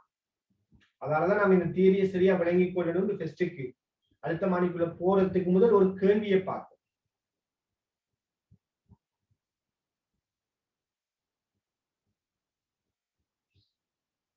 டீப்பாவும் தெளிவாகவும் விளங்கிக் கொள்ளணும் இந்த பாடத்தை பொறுத்தவரையில.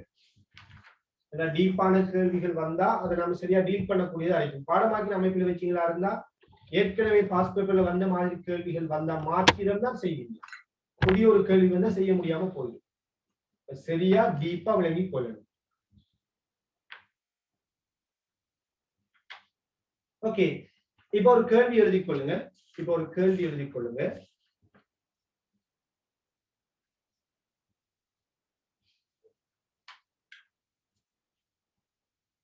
தரப்பட்டுள்ள அழுத்தமானி சுற்றின்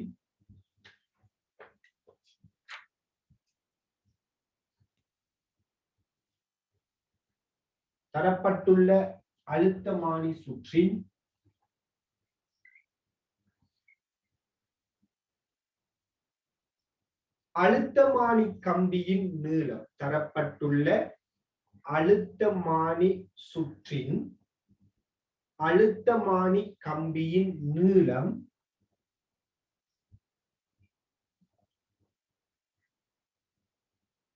6 மீட்டர் ஆகும். 6 மீட்டர் ஆகும்.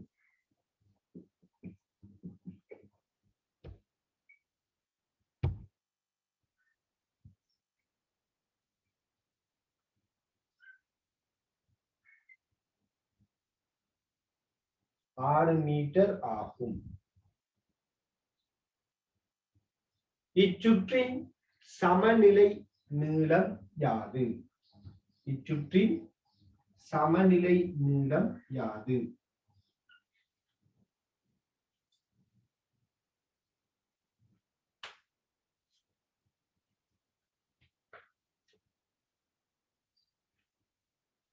சமநிலை நீளம் யாது?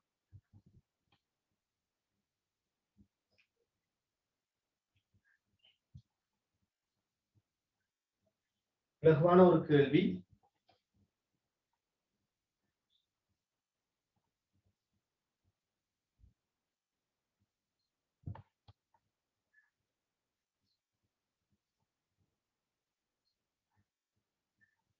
ஓகே, ஒரு விட வந்துட்டு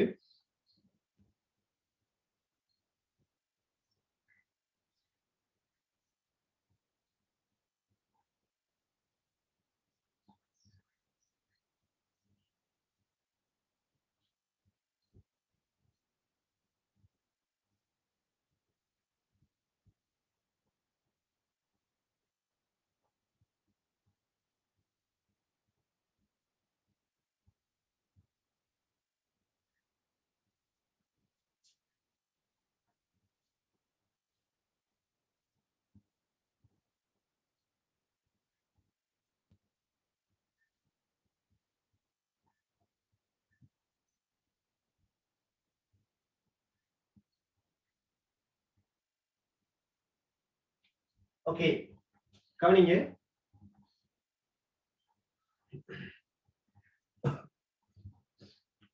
இந்த மின் சுற்றுல ரைட் இந்த சமநிலை நீளம் என்ன அப்படின்னு கேட்கிறாங்க. உங்களுக்கு தெரியும் சமநிலையில இருக்கக்குள்ள இந்த பிரதான சுற்றிலிருந்து வார மின்னோட்டம் இந்த அழுத்தமானி கம்பியினூடாக மாத்திரம்தான் பயணிக்கும் இல்லையா? இதனூடாக மாத்திரம்தான் மின்னோட்டம் பயணிக்கும். எனவே பாருங்க,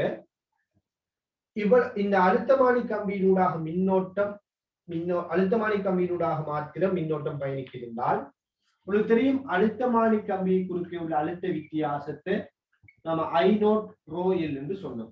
இல்லையா, I0 rho L. எனவே சமநிலையில அழுத்தமானி கம்பி குறுக்கே இருக்கிற அழுத்த வித்தியாசம் என்னத்துக்கு நேர்வீத சமன்? அழுத்தமானி கம்பி குறுக்கே இருக்கிற அழுத்த வித்தியாசம் அதுல நீளத்துக்கு நேர்விகித சமன் சொல்லலாம். என்றால் சமநிலையில இருக்கும் போது இந்த கம்பியினோடு ஒரே மின்னோட்டம், அப்ப மின்னோட்டம் மாறிலி, தடை மாறிலி, அப்ப நீளத்துக்கு நேர்விகித சமன். அந்த வகையில இந்த அழுத்தமானி கம்பியில மொத்தமான நீளம் 6 மீட்டர்.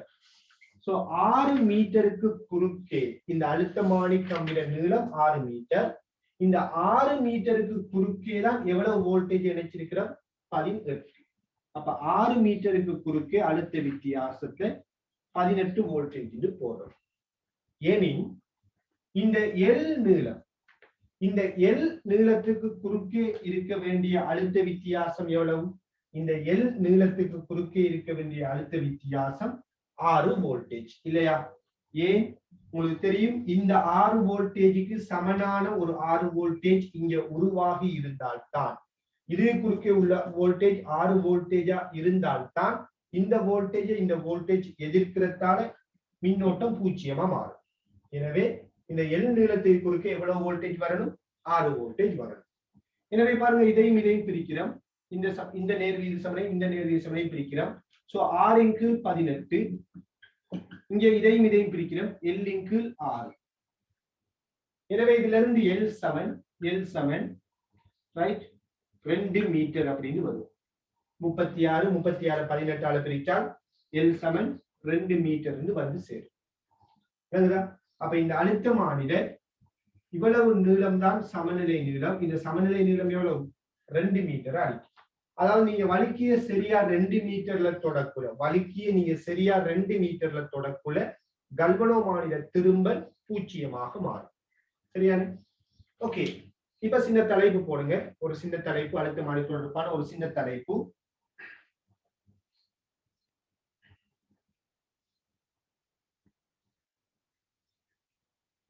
அழுத்தமானி சுற்றில்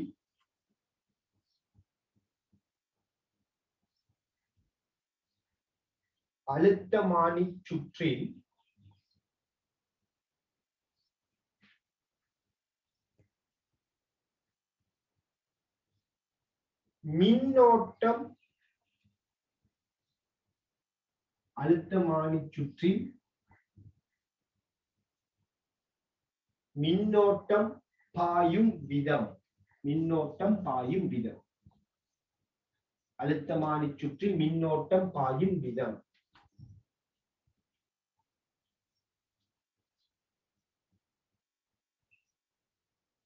அழுத்தமானி சுற்றலாம் ரொம்ப சின்னதா கீறுறேன்.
ஓகே, கவனிங்க.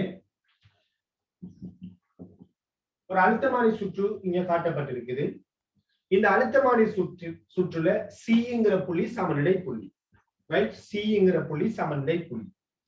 இப்ப நாம இந்த அழுத்தமானிட வழுக்கிய கொண்டு வந்து சமநிலை புள்ளியில தொடக்குள்ள இந்த அழுத்தமானி சுற்று முழுவதும் எவ்வாறு மின்னோட்டம் பாய்ந்து கொண்டிருக்கும், இந்த அழுத்தமானி சுற்றுல சமநிலை புள்ளிக்கு முன்னால் தொடும் போது இந்த அழுத்தமானி சுற்றுல மின்னோட்டம் எவ்வாறு பாயும், அதே மாதிரி சமநிலை புள்ளிக்கு பின்னால் அதாவது வலது பக்கம் தொடும் போது இந்த அழுத்தமானி சுற்றுல மின்னோட்டம் எவ்வாறு பாயும்.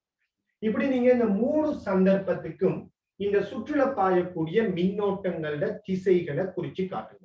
உதாரணமா நான் சமநிலை புள்ளிக்கு குறிச்சு காட்டுறேன். நான் எப்படி குறிச்சு காட்டுவேன்? சமநிலை புள்ளியில நம்ம வழுக்கியை தொட்டால் இங்கிருந்து மின்னோட்டம் இப்படி வரும், மின்னோட்டம் இப்படி வரும். இந்த மின்னோட்டத்தை ஐ நோட்டுன்னு எடுத்தால், இந்த மின்னோட்டத்தை ஐ நோட்டுன்னு எடுத்தால், இங்கிருந்து வர அதே மின்னோட்டம் தான் அழுத்தமானி கம்பிக்குள்ளால இப்படி பாயும், இப்படி பாயும். மின்னோட்டம் ஐ நோட் இப்படி பாய போகுது. அதே நேரத்துல இது சமநிலை புள்ளியில வைக்கப்பட்டிருந்தா இந்த மின்கலத்திலிருந்து மின்னோட்டம் என்ன செய்யாது, வெளியேறாது. அப்ப மின்னோட்டம் இங்க 0 இப்படி காட்டி இருக்கு. இப்ப இந்த கேள்வி என்ன? முன்னுக்கு தொட்டால் இந்த பிரதான சுற்று துணை சுற்றுல மின்னோட்டம் எப்படி பாயும், பின்னுக்கு தொட்டால் பிரதான சுற்றுல துணை சுற்றுல மின்னோட்டம் எப்படி பாயும். சோ வேகமா இந்த படத்தை கீறி அந்த திசைகளை குறிச்சு காட்டுங்க. வேகமா படத்தை கீறுங்க. சமநிலை புள்ளியில தொடர சந்தர்ப்பம், முன்னுக்கு தொடர சந்தர்ப்பம், பின்னுக்கு தொடர சந்தர்ப்பம். அதே நேரத்தில் உங்களுக்கு தெரியும் சமநிலை புள்ளியில தொட்டால் கல்வனோமானி அவதானிப்பீங்களா இருந்தால் கல்வனோமானிட திரும்பல் 0, கல்வனோமானிட திரும்பல் 0. உங்களுக்கு தெரியும் நான் படிச்சுட்டோம் மீட்டர் பாலத்துல ஏன் நாம திரும்பல்னு பயன்படுத்துறேன், கல்வனோமானிட திரும்பல் 0 ஏன் பயன்படுத்துறங்கிறத பத்தி நம்ம மீட்டர் பாலத்துல படிச்சிருக்கிறோம் இல்லையா? 0 வலுவை கொண்டாலும் அதால பிரச்சனை வராது, திரும்பல் 0 சொல்லுவோம்.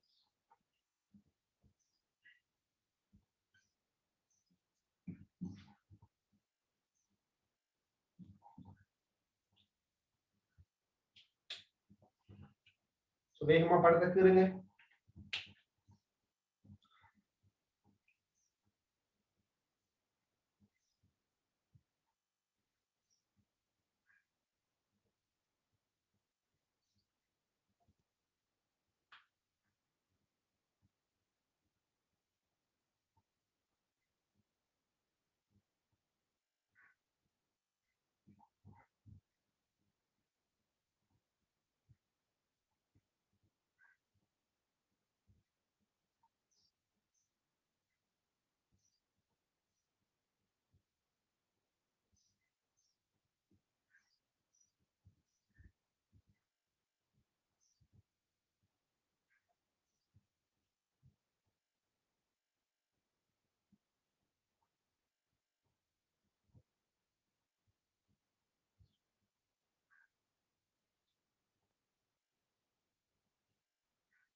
சிம்பிளா யோசிங்க. எப்ப மின்னோட்டம் பாயாம விடுவது, மின்னோட்டம் பாயாம விட்டதுக்கான காரணம் என்ன? எனவே மின்னோட்டம் பாயிருந்தா எப்படி பாயும்?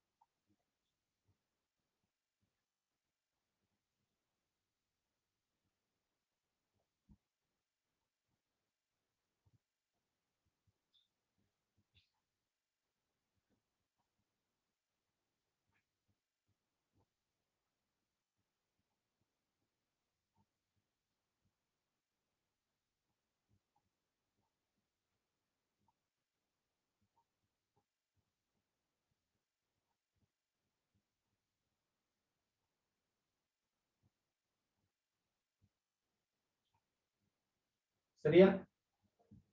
கவனிங்க. முதலாவது சமநிலை புள்ளியில நாம தொடர்புல ஏன் மின்னோட்டம் பாயாதுன்னு படிச்சோம். இந்த துணை சுற்றுல முடிவிடங்களுக்கு குறுக்கே, அதாவது இந்த துணை சுற்றுல மின்கலத்துல வோல்டேஜும் நாம இந்த இடத்துல சிங்கிற புள்ளியில தொடர்புல இந்த சிங்கிற நீளம் வரைக்கும் இருக்கக்கூடிய, அதாவது இந்த எல் நீளம் வரைக்கும் இருக்கக்கூடிய இந்த வோல்டேஜையும் எடுத்தீங்களா இருந்தால் உங்களுக்கு தெரியும் இந்த நீளத்துக்கு குறுக்கே இருக்கிற வோல்டேஜ், அதாவது இவ்வளவு தடைக்கு குறுக்கே இருக்கிற வோல்டேஜ் நீங்க ஒரு மின்கலம் போல கருதலாம். அப்படி உருவாக்குற இந்த மின்கலத்திர வோல்டேஜும் இந்த மின்கலத்திர வோல்டேஜும் சமனும் எதிருமாக இருக்கிறதால் விஏசியும் ஈயும் சமனும் எதிருமாக இருக்கிறதால இந்த துணை சுற்றினூடும் மின்னோட்டம் பாயாது என்று சொன்னோம் இல்லையா? இப்ப நாம இந்த வழுக்கிய கொண்டு வந்து இந்த சமநிலை புள்ளிக்கு முன்னுக்கு தொட்டுட்டோம். யோசித்து பாருங்க, இந்த மின்கலத்தில வோல்டேஜ் துணை சுற்றுட வோல்டேஜ்ல எந்த மாற்றமும் இல்லை, அது ஈதான். ஆனா நம்ம வழுக்கிய கொண்டு வந்து கொஞ்சம் முன்னுக்கு தொட்டுட்டோம்னா இப்ப சமநிலை நீளம் என்ன செஞ்சிட்டு, சமநிலை நீளம் இல்லை, சமநிலையே இல்லை. இந்த இடத்துல தொட்டா சமநிலை, அதுக்கு முன்னுக்கு தொட்டா சமநிலையா இருக்குமா? இதான் சமநிலை புள்ளி. அப்ப அதுக்கு முன்னுக்கு தொட்டா சமநிலையா இருக்காது. எனவே நாம இந்த வழுக்கிய கொண்டு வந்து இதுக்கு முன்னுக்கு தொட்டுட்டோம். இவ்வளவு நீளத்தை எடுத்தீங்கன்னால் இவ்வளவு நீளத்துக்கு குறுக்கே வரக்கூடிய வோல்டேஜ், உதாரணமா இவ்வளவு நீளத்துக்குரிய வோல்டேஜ் நான் எப்படி எடுக்கிறேன், ஒரு மின்கலமா எடுக்கிறேன். உதாரணத்துக்கு இந்த புள்ளியை நாம டீண்டு எடுப்போமே, அப்ப VAD வரும். இந்த புள்ளியை நான் டீண்டு எடுக்கிறேன். அப்ப இது குறுக்கே உள்ள வோல்டேஜ் நாம என்னன்னு சொல்லலாம், VAD சொல்லலாம். எனவே இவ்வளவு நீளத்தை குறுக்கே இருக்கிற இந்த வோல்டேஜ் VAD-யும் இந்த மின்கலத்தில வோல்டேஜ் E-யையும் நாம யோசிப்போமா இருந்தால் நாம என்ன முடிவுக்கு வரலாம்? நிச்சயமாக VAD-யை விட இந்த E-னது பருமன் பெரியதாக இருக்குங்கிற முடிவுக்கு வரலாம். ஏன்? அழுத்த வித்தியாசம் நீளத்துக்கு நேர்விகித சமன். சோ இங்க நீளம் பெருசா இருக்கு, யாரோட ஒப்பிடக்குள்ள, இதை விட ஒப்பிடக்குள்ள இங்க நீளம் பெருசு. அப்ப நீளம் பெருசின்றால் VAC E-க்கு சமனா இருக்குது. எனவே இங்க நீளம் பெருசி, அப்ப இங்க நீளம் சிறிசா இருக்குதுன்னா நிச்சயமா VAD E-யை விட எப்படி வரணும், சிறிசா வரணும். அப்ப இவ்வளவு நீளத்துக்கு குறுக்கே வர வோல்டேஜ் நிச்சயமா E-யை விட சிறிசு. ஏன்னா இவ்வளவு நீளத்துக்கு குறுக்கே வோல்டேஜ் தான் E-க்கு சமன். அப்ப இங்க வோல்டேஜ் சிறிசா இருக்குது, இங்க வோல்டேஜ் பெருசா இருக்குது. அப்ப எங்க இருந்து மின்னோட்டம் பாயும் உங்களுக்கு தெரியும். உதாரணமா ஒரு மின்கலத்தை எடுத்தீங்கன்னா நிலாவலை கொள்ளுங்க, ரெண்டு மின்கலங்களை இப்படி இணைக்கிறீங்க, ரெண்டு மின்கலங்களை இப்படி இணைச்சிருக்கிறீங்க. இது 10 வோல்டேஜ், உதாரணமா இது 2 வோல்டேஜ். மின்னோட்டம் எப்படி பாயும்? மின்னோட்டம் எந்த திசையில பாயும்? 10 வோல்டேஜ்ல இருந்து வெளியேற மாதிரி மின்னோட்டம் பாயுமா, அல்லது 2 வோல்டேஜ்ல பிளஸ்ல இருந்து வெளியேற மாதிரி மின்னோட்டம் பாயுமா? உங்களுக்கு ரொம்ப சிம்பிளா தெரியும். நிச்சயமா இது பெரிய வோல்டேஜ், இதை விட இது பெரிய வோல்டேஜ் என்றால் இதுல இருந்துதான் மின்னோட்டம் வெளியேறக்கூடிய அமைப்புல பாயும். இப்படிதான் மின்னோட்டம் பாயும். சோ அந்த வகையில இதுக்கு குறுக்கே உள்ள வோல்டேஜை விட இதுல வோல்டேஜ் பெருசுங்கிறதால இந்த மின்கலத்திலிருந்து மின்னோட்டம் வெளியேறக்கூடிய அமைப்புலதான் பாயக்கூடியதா இருக்கு. ரைட்? அதே நேரத்துல துணை சுற்றிலிருந்து மின்னோட்டம் என்ன செய்யும், வெளியேறும். சோ துணை சுற்றிலிருந்து பிரதான சுற்றிலிருந்து மின்னோட்டம் வெளியேறும், இங்க இருந்து மின்னோட்டம் வெளியேறும். ரைட்? இப்படி வரும். உதாரணமா பிரதான சுற்றிலிருந்து வர மின்னோட்டத்தை நான் இங்க I1 எடுக்கிறேன், இந்த துணை சுற்றிலிருந்து வர மின்னோட்டத்தை நான் I2 எடுக்கிறேன். எடுத்தால் இந்த மின்னோட்டமும் சேர்ந்து இந்த பகுதிக்குள்ளால பாயும். அதாவது இந்த பகுதிக்குள்ளால பாயிற மின்னோட்டம் I1 பிளஸ் I2 வரும். விளங்குதா? இங்க இருந்து மின்னோட்டம் வரும், இங்க இருந்து மின்னோட்டம் வரும், இது ரெண்டும் சேர்ந்து இதுக்குள்ளால I1 பிளஸ் I2 பாயும்.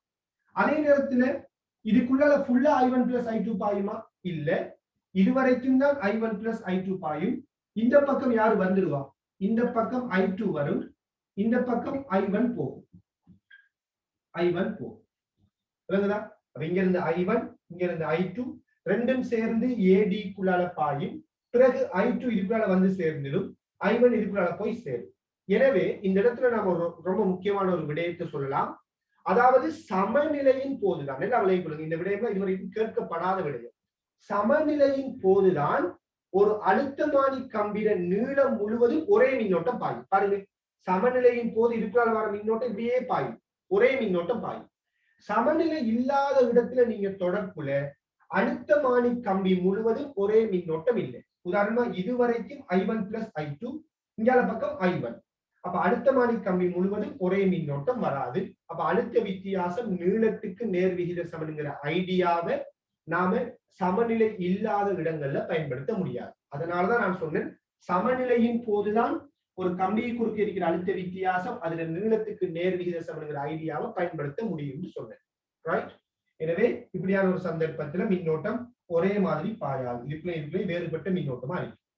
இப்ப மாறி இங்க யோசிப்போமே, இது தெளிவில்லாதாக்கள் இதுலயாச்சும் நீங்க தெளிவு அடைஞ்சு கொள்ளணும். உதாரணமா நான் இந்த வழுக்கியை கொண்டு வந்து இங்க தொடுக்கிறேன், இந்த புள்ளியை ஈண்டு எடுப்போம்.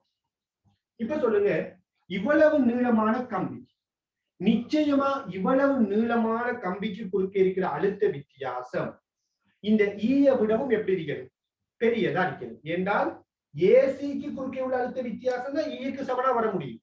அப்ப ஏசியை விட பெரிய நீளத்தை கொண்டிருக்கிறதால இந்த விஏஇங்கிற அழுத்த வித்தியாசம், விஏஇ இதுக்கு குறுக்கே உள்ள அழுத்த வித்தியாசம், இந்த விஏஇங்கிற அழுத்த வித்தியாசம் நிச்சயமாக இந்த மின்கலத்தில் அழுத்த வித்தியாசம் ஈயை விட எப்படி இருக்கும், பெரியதா இருக்கும்.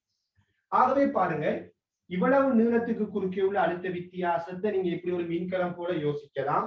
அப்ப இந்த மின்கலத்துல வோல்டேஜ் இந்த மின்கலத்துல வோல்டேஜை விட எப்படிப்பட்டது, பெரியது. உதாரணமா இப்படி இது 15 வோல்டேஜ், இது 10 வோல்டேஜ். இப்ப மின்னோட்டம் எப்படி பாயும், 15ல இருந்து 10 நோக்கி அமைப்புலதான் மின்னோட்டம் பாயும். இப்படிதான் மின்னோட்டம் பாயும். ஆகவே இப்ப இந்த மின்கலத்தை பொறுத்தவரையில இந்த மின்கலத்திலிருந்து மின்னோட்டம் வெளியேறாது, இந்த மின்கலத்தை நோக்கி மின்னோட்டம் பாயும்.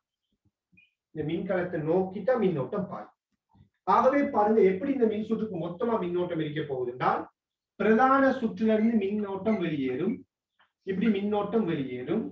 இப்படி பிரதான சுற்றிலிருந்து வார மின்னோட்டம், உதாரணமா இதை நாம ஐ உதாரணத்துக்கு இருக்குமே, இதை வந்துட்டு நாம ஒரு ஐ ஏண்டெடுத்தால், பிரதான சுற்றிலிருந்து வர மின்னோட்டத்தை நாம ஐ ஏண்டெடுக்க இருந்தால் அதுல ஒரு பகுதி மின்னோட்டம் இதுக்குள்ளால பாயும்.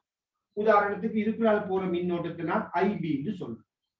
அப்ப இங்க இருந்து வார மின்னோட்டம் ஐஏ, இதுக்குள்ளால மின்னோட்டம் பாயுது ஐபி என்றால் இதுக்குள்ளால பாயிர மின்னோட்டம் என்ன, இதுக்குள்ளால பாயிர மின்னோட்டம் ஐஏ மைனஸ் ஐபி. அப்ப இங்க இருந்து ஐஏ வரும், இதுக்குள்ளால ஐஏ மைனஸ் ஐபி பாயும், இதுக்குள்ளால ஐபி பாயும். இங்க இருந்து ஐபிங்கிற மின்னோட்டம் வருவது, இங்க இருந்து ஐபிங்கிற மின்னோட்டம் வருவது, இங்க இருந்து ஐஏ மைனஸ் ஐபிங்கிற மின்னோட்டம் வருவது. இது ரெண்டும் சேரக்குள்ள இங்கால பக்கம் என்ன போகும், இந்த பக்கம் ஐஏங்கிற மின்னோட்டம் போகும். விளங்குதா?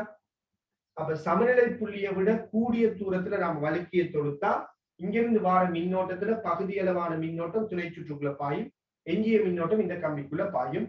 இதுக்குள்ள கம்பிக்குள்ள பாயிர மின்னோட்டம் இங்க ஐஏ மைனஸ் ஐபி, இந்த பக்கம் கம்பிக்குள்ள பாயிர மின்னோட்டம் ஐபி என்றால் ஐஏ என்றால் இங்கிருந்து ஐஏ மைனஸ் ஐபி போகும், இங்கிருந்து ஐபி வரும், இது ரெண்டும் சேர்ப்பு இதுக்குள்ள திருப்பி ஐஏ போகும். எனவே சமநிலை இல்லாத ஒரு இடத்தை பொறுத்தவரையில, சமநிலை இல்லாத இடத்துல நீங்க வழுக்கிய வச்சீங்களா இருந்தால் அந்த கம்பி முழுவதும் ஒரே மின்னோட்டம் பாயாது. இதுவரைக்கும் ஐஏ மைனஸ் ஐபியா இருக்குது, இந்த பக்கம் ஐஏயாக இருக்குது, வேற வேற மின்னோட்டம் பாயும். பிறகுதான் அப்படிதான் சமநிலை இல்லாத இடங்கள்ல அழுத்தமானில மின்னோட்டம் பாயும், சமநிலையில மாத்திரம்தான் ஒரே மாதிரி மின்னோட்டம் பாயும். எனவே பாருங்க, சமநிலையில வச்சீங்களா இருந்தா சரியா வழுக்கி நடுவுல இருக்கும், காட்டி நடுவுல இருக்கும், கல்வனோமானில காட்டி. சமநிலை புள்ளிக்கு இடது பக்கம் வைக்கக்குள்ள உதாரணமா காட்டி இப்படி திரும்பினால் நீங்க சமநிலை புள்ளிக்கு அதுக்கு எதிர்பக்கம் வலது பக்கம் வைக்கக்குள்ள காட்டி என்ன செய்யும், அதுக்கு எதிர்பக்கம் திரும்பும். விளங்குதா? சமநிலை புள்ளியில இடது பக்கம் இப்படி வந்தால் வலது பக்கம் மாறி வரும். ரைட்? சோ இது எல்லாத்தையும் காட்டிக்கொள்ளுங்க. இன்ஷா அல்லாஹ் இதுல தொடர்ச்சியை நாம நாளைய கிளாஸ்ல பார்க்கலாம். ஓகே, ஜஸாக்குல்லாஹ் ஹைர். அஸ்ஸலாமு அலைக்கும் வரஹ்மத்துல்லாஹி வபரகாத்துஹு.